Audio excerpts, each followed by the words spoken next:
Ma'am बच्चा तो मुझे नहीं रुक रहा है, फिर मेरे पति का टेस्ट क्यों? देखिए, महिलाएं भी ऐसा ही सोचती है।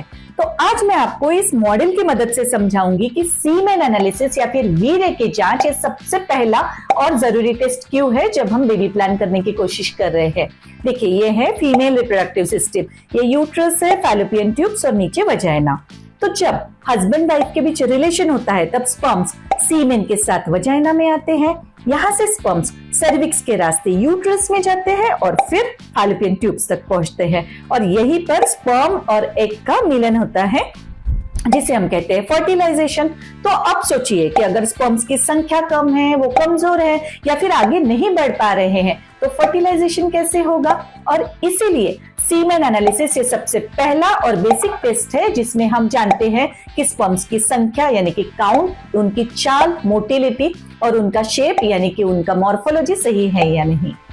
और आपको ये सुनकर आश्चर्य होगा कि इनफर्टिलिटी के 40% केसेस में सीमेन एनालिसिस में प्रॉब्लम पाया जाता है।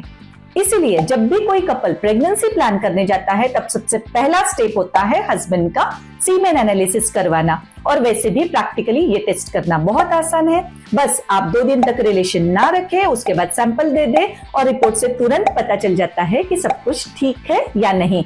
और अगर सीमेन एनालिसिस नॉर्मल है तो फिर हम फीमेल पार्टनर के सारे टेस्ट करना शुरू कर सकते हैं। समझे? हाँ।